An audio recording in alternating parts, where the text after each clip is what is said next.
Muchas cosas de Colombia que hoy funcionan en otros departamentos nacieron en Santander. Cuando uno opina, pues también tienes que poder llevar el mensaje a diferentes segmentos. Entonces las redes sociales sí me parece que es clave. Los perfiles falsos son realmente es falta de valentía. Yo creo que es la persona que lo hace debería revisarse internamente. Yo creo que hay que decir las cosas como son. Y el joven hoy necesita claridad. Que no se enamore de la idea, sino que se enamore de lo que para el cliente significa la idea. La flexibilización laboral. Hoy los pelados no quieren estar amarrados en una silla.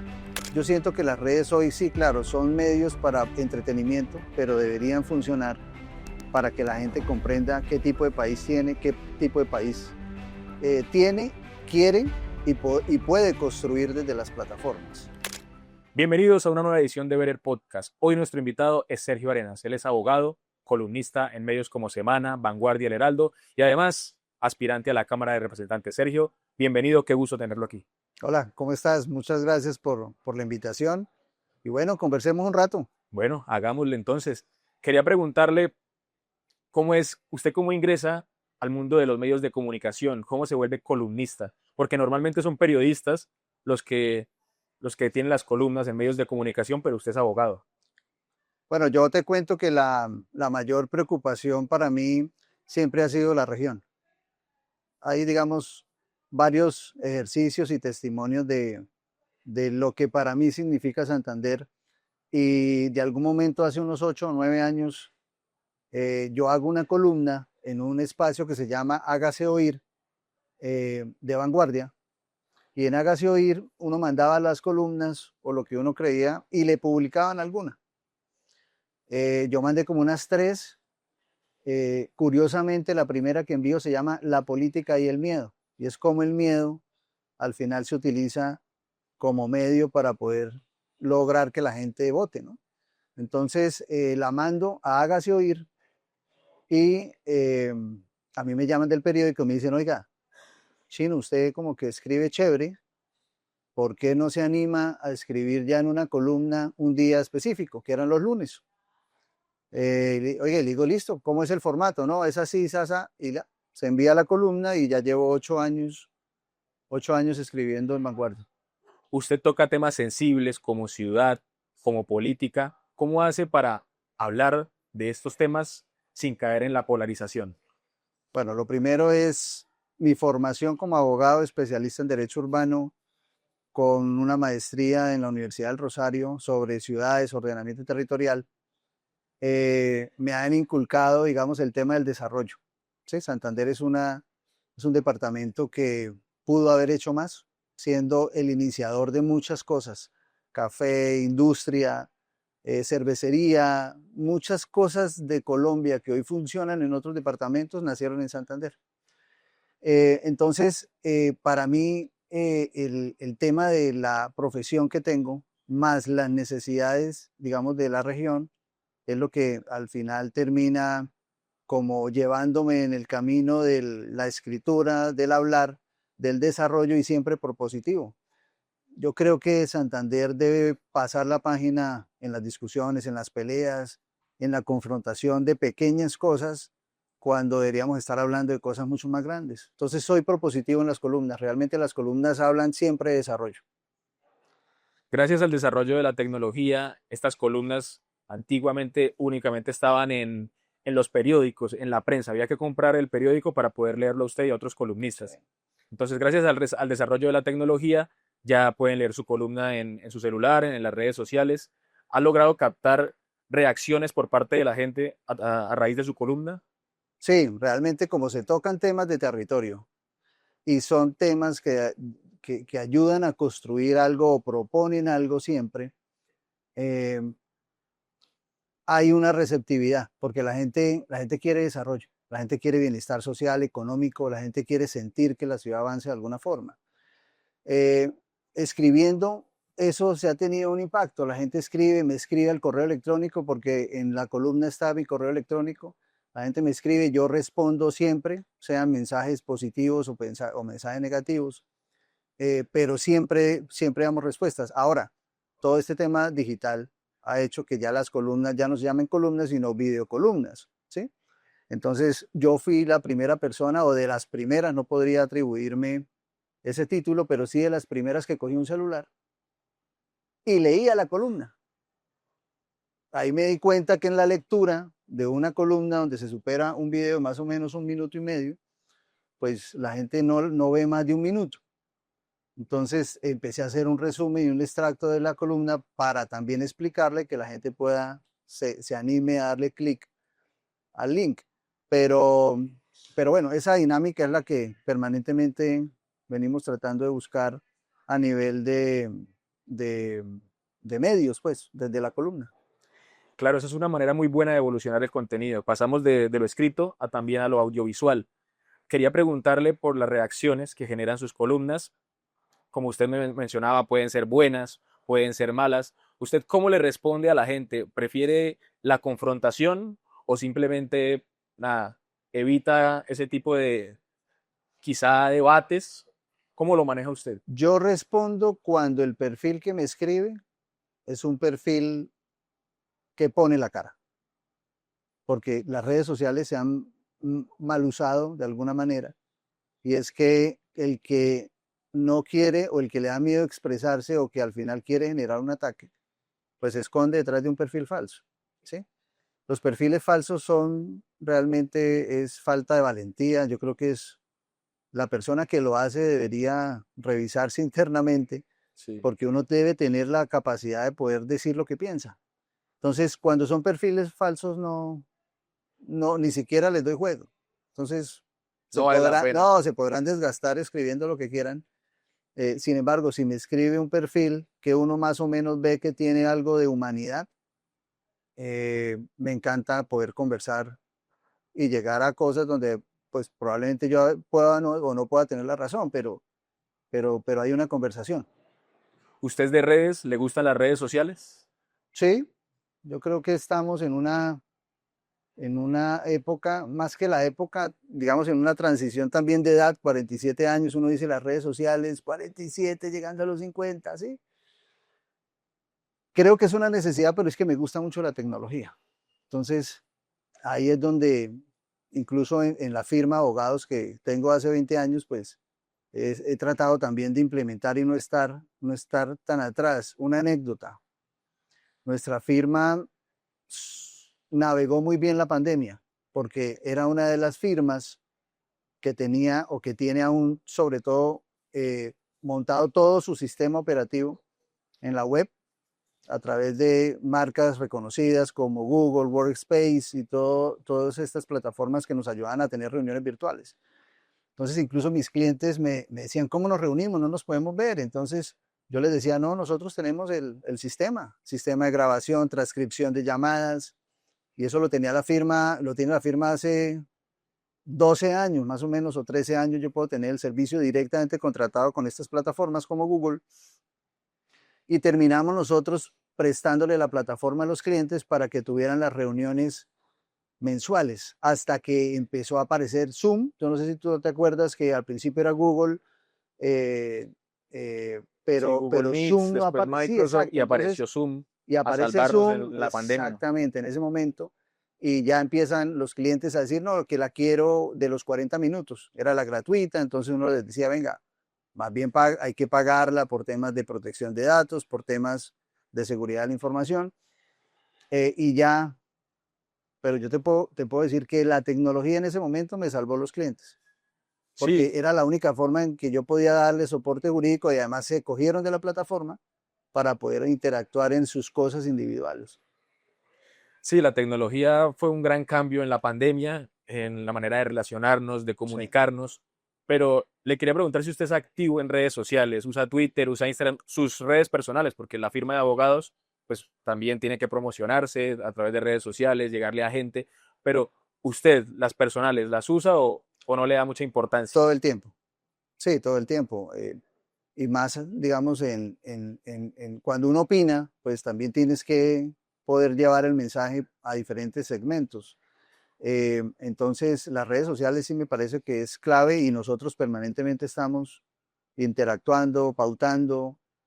eh, ¿Cómo llegarle a los jóvenes en las redes sociales? ¿Cómo usted puede hacer que su mensaje le llegue a la población más juvenil?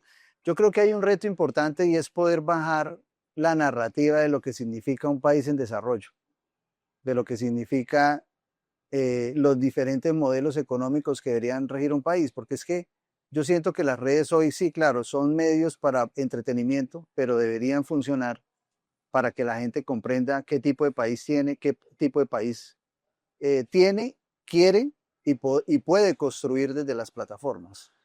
Sí, entonces hoy estamos tal vez muy afanados en el like, en cuántas visualizaciones tuve, pero deberíamos empezar a tener un discurso desde los jóvenes para poder construir a través de las redes un país más ideal y más adaptable a ellos, porque al final la evolución, creo que los países y la política pública que se construye de los estados locales, regionales y nacionales, no responden precisamente porque no saben leer qué es lo que quieren los jóvenes. La pregunta es, ¿los están escuchando? ¿Hay forma de poder saber ellos qué están pensando hoy para poder saber cómo construir un país a los 10, 20, 30, 40 años? Entonces, esas formas de poder llegarle a los jóvenes a través de redes sociales, sí o sí deberían bajar la discusión de qué es un Producto Interno Bruto, por ejemplo, qué es competitividad, qué es sostenibilidad.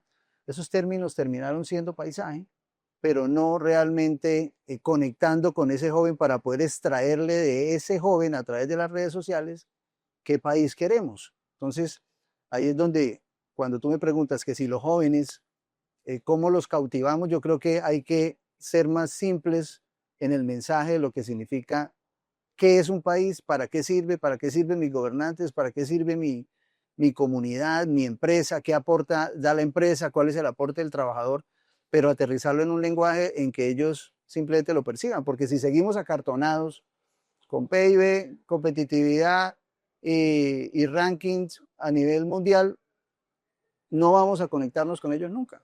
Exactamente, hoy está en tendencia el consumo rápido, los reels en Instagram, el TikTok, y es muy difícil captar la atención de un joven, más entre tanto meme, entre tanto chiste. ¿Usted cómo cree en su campaña electoral, ahora que ya empezó, que se avecina, es una carrera como el rally que a usted le gusta, cómo llegarle a los jóvenes entre tanto TikTok, entre tanto chiste? ¿Qué estrategia ha pensado? Yo creo que hay que hablar claro. Los políticos generalmente tratan de hablar y decir una cosa y la otra, tal vez tratar de agradar, porque pues al final lo que se están buscando son votos. Yo creo que hay que decir las cosas como son. Y el joven hoy necesita claridad, ¿sí? Claridad, por ejemplo, en temas de empleabilidad. Oiga, ¿cómo tener una conversación de decirle usted tiene que esperar 5 años para poder emplearse? ¿O podría empezar a aprender y adicionalmente empezar a generar ingresos? O sea, ¿qué propone respecto a eso? ¿Sí? Carreras técnicas. Ahí es donde hay que entrar en una conversación clara, sincera. Es decir, usted sabe en qué país está, usted sabe cuál es el modelo económico que debería funcionar para que usted tenga bienestar. Entonces, yo creo que esas conversaciones no están. Todos dicen, no, que necesitamos más empleo, más formalización, más emprendimiento. ¿Eso qué es? ¿Sí? Entonces, sí hay que tener unas conversaciones más claras con la gente. Usted toca un punto importante y quiero cambiar de frente en la conversación. Le quiero preguntar por emprendimiento.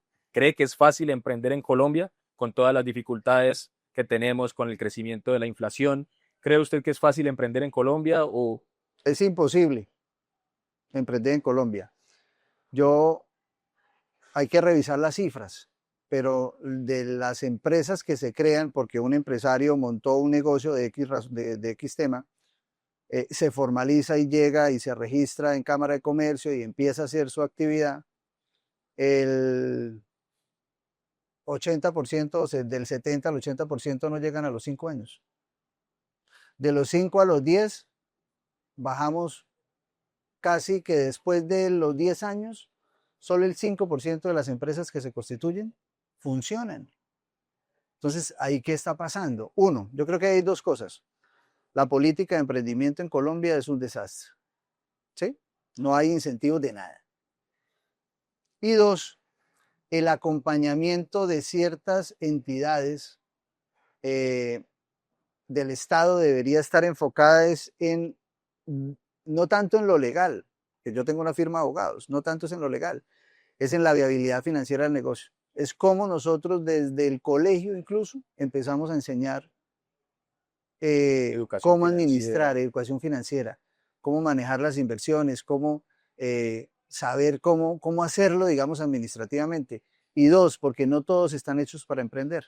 Eso es otro punto importante, porque es que el emprendimiento es guerrearlo. Sufrir, Sí, eso es sufrir. ¿Sí? trabajar de lunes a Sí, y domingo. sin saber qué va a pasar. Una incertidumbre permanente, donde tú tienes que pagar empleados, donde hay que sacar un crédito para pagar un empleado. Lo que yo arranqué así. Yo compré una base de datos en la Cámara de Comercio hace 18 años. Me costó 500.000 pesos.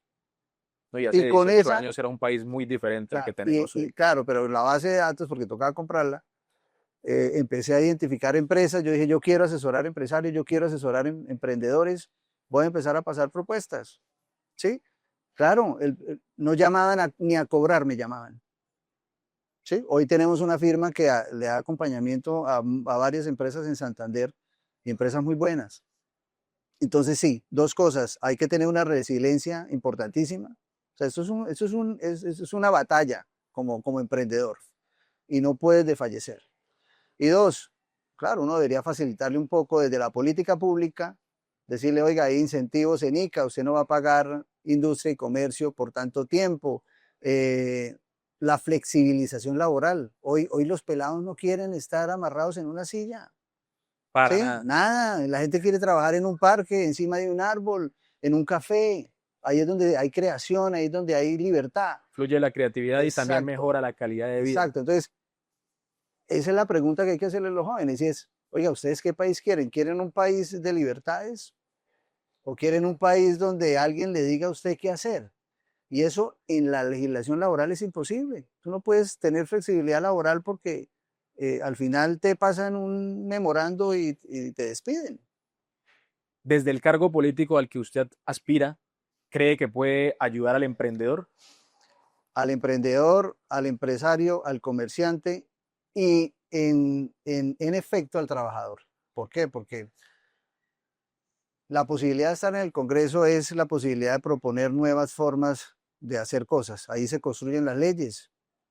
Es un espacio en donde la creatividad, así como lo hace un publicista o lo hace un influencer o lo que sea, la capacidad de poder proponer cosas respecto a la experiencia que yo he vivido durante 20 años de ser empresario, de pagar nómina, de tener familias a cargo. En la pandemia yo me acuerdo, tú tenías que pagarle a la gente, así no pudieras facturar.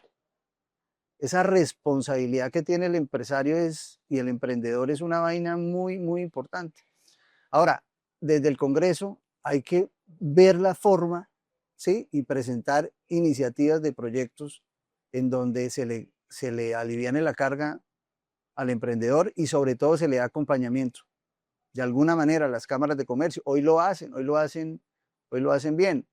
Eh, claro, podría ser mucho mejor, siempre las cosas pueden ser mejores, pero sí al acompañamiento financiero, el tema de créditos, cómo poder acceder a créditos en una persona, que un emprendedor pueda acceder a un crédito. Tú lo sabes, para poder sacar un crédito hay que demostrar que tú no necesitas la plata, cuando en un emprendimiento lo que necesitas es la plata. ¿Sí? Entonces Es hay la que, base de todo, la claro, inversión financiera. claro, entonces sí hay que pensar en tasas de intereses favorables, hay que pensar en periodos de gracia, ¿sí? Hay que pensar en no dar subsidios, sino dar capital semilla.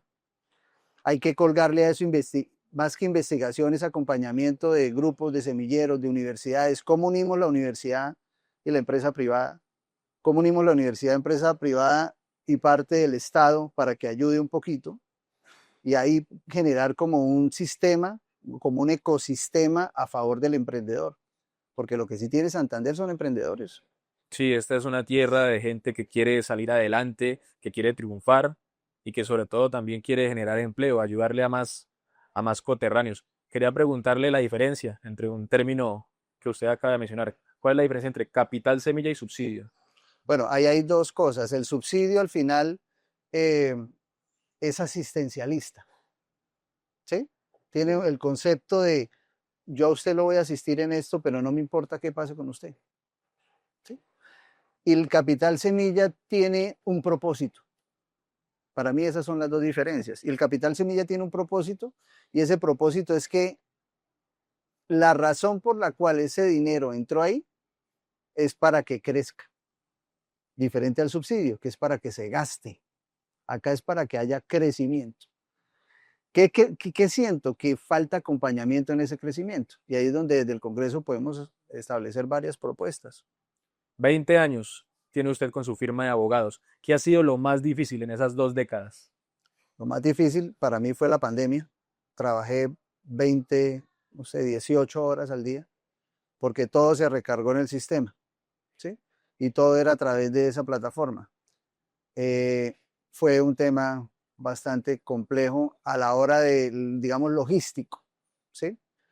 En general nos ha ido bien, gracias a Dios nos ha ido muy bien y, y hemos dado un soporte siempre con un propósito. Entonces, por eso la firma está en diferentes sectores, en diferentes gremios, porque siempre queremos dar un poquito más, la milla extra, el no simplemente ser el asesor legal de, sino, oiga, acompañemos esto porque con esto se va a generar un impacto y las empresas que nosotros escogemos para asesorar son empresas que tienen un propósito. Nos gusta trabajar con gente con propósito.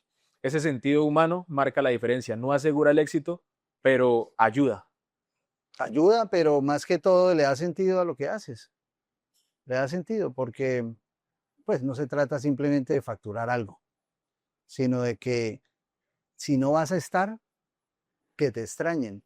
Es que ahí es donde va a estar la diferencia. No, se fue la firma, se fue el abogado, se fue el contador, se fue.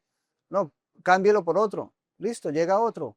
En ese momento van a decir, oiga, acá esta firma me daba algo. Y eso pasa no solo en mi negocio, en todas las empresas. Si uno logra como trabajador, como empresario, como emprendedor, como comerciante, como político, en simplemente pensar un poco más y dar esa milla extra, es lo que tendríamos una mejor sociedad, definitivamente. Sí, claro, ¿Sí? marca, deja huella, que lo extrañan a uno, decir, uy, Gustavo Este man lo pensaba un hacía poquitico, mejor claro, que, ¿sí? este man pensaba un poquitico más allá. ¿Sí? Entonces creo que pues a eso vinimos. ¿Qué consejo le daría a los jóvenes que quieren tener una empresa exitosa? ¿Cuál es la clave para Bueno, triunfar? yo creo que lo primero es que la idea solucione un problema. Eso es importantísimo. Que el negocio que se esté planteando solucione algo. ¿Sí? Lo segundo, que no se enamore de la idea, sino que se enamore de lo que para el cliente significa la idea. Porque a veces uno dice, no, es que mi marca tiene tal cosa y es lo mejor y es tal cosa, pero tú no has escuchado al consumidor. Entonces, si esa solución que estás planteando resuelve un problema, pues escucha al consumidor para saber si ese consumidor se engancha con esa idea, para que tú no desarrolles la marca desde lo que tú crees, sino desde lo que el consumidor necesita. Y la idea es conectar la idea que soluciona un problema con alguien que se enamore de esa idea. Pero a veces uno se enamora de su idea y no necesariamente el consumidor.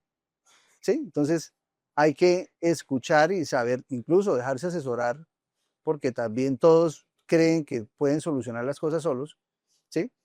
Pero ahí es donde se empieza a marcar un poco la diferencia. Y el propósito de por medio, tienes que meterle propósito. El propósito no puede ser facturar, porque entonces hay desconexión del sentimiento de tu idea con la marca, con lo que quieres hacer, con lo que quieres ofrecer, y ahí tal vez las cosas no pueden salir bien.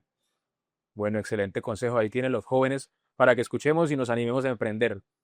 Pasando a otro tema, quiero preguntarle en qué momento le pica el bichito de ingresar a la política, de aspirar a un cargo político tan grande como es el de la Cámara de Representantes. Bueno, yo creo que eso lo tiene uno desde que nació. Solo hay que mirar en qué momento, no es cuando me picó, sino tal vez cuando se activó, ¿cierto? Y se activa en un momento en donde los empresarios estamos en riesgo, ¿sí? Porque las políticas públicas actuales y de gobierno, pues de alguna u otra forma, el empresario no está en esa ecuación, el empresario no hace parte de eso, ¿sí? En este momento, el empresario es el Estado, y eso hay que explicarlo muy bien. El Estado quiere ser empresario, y el Estado no puede ser empresario porque sencillamente el Estado no genera riqueza. La riqueza la generan los emprendedores, los comerciantes, la gente que trabaja, que se levanta, los empresarios. Entonces, claro, estamos en un momento donde el modelo económico del país, y esto es cómo poder explicárselos a los jóvenes, y es que el modelo está cambiando. Y el modelo es sencillo, simplemente es más importante el Estado que la empresa. Es así. Y en el modelo que veníamos anteriormente era más importante la empresa que el Estado. Y esa es la que funciona, donde tú tienes un Estado más pequeño, menos burocracia, menos gasto, más eficiencia, menos entidades, ¿cierto? Tienes un Estado más pequeño, pero tienes empresarios más grandes, ¿sí? Al final, el Estado lo que hace es administrar unos recursos que genera el emprendedor, que genera el empresario, ¿cierto? Y los gasta. Entonces volvemos al concepto del subsidio, ¿cierto? El subsidio es asistencialista, yo me lo gasto porque no importa qué pase con él.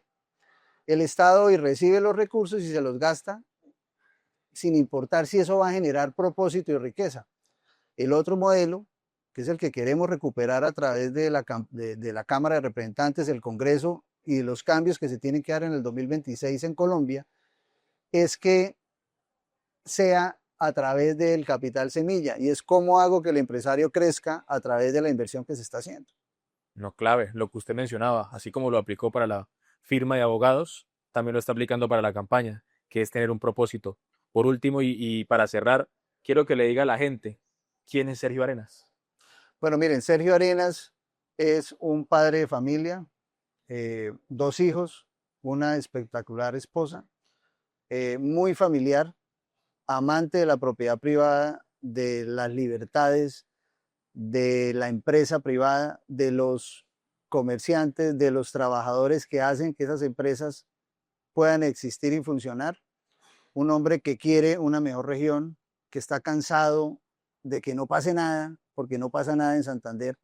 Y quiero ir y pasar de las palabras a la acción, dejar de escribir porque me toca entregar las columnas por mi aspiración, mis columnas de opinión, y quiero pasar de las palabras a la acción. Quiero ir a construir las normas que necesitan los emprendedores, que necesitan los empresarios, que necesitan los trabajadores en su flexibilidad laboral, en sus libertades, que necesita la ciudad, el departamento en desarrollo económico, en el tema turístico, en vías, que ya saben ustedes que estamos absolutamente aislados. Yo quiero ir a desbloquear a Santander y voy a hacerlo en la Cámara de Representantes. Muchas gracias por su perfil, Sergio, y gracias por aceptar nuestra invitación. No, a ti muchas gracias y a todo el equipo. Muchas gracias, Sergio. Recuerden seguirnos en nuestras redes sociales, suscribirse a nuestro canal de YouTube, activen la campanita para que no se pierdan nada de lo que sucede aquí en Better Media.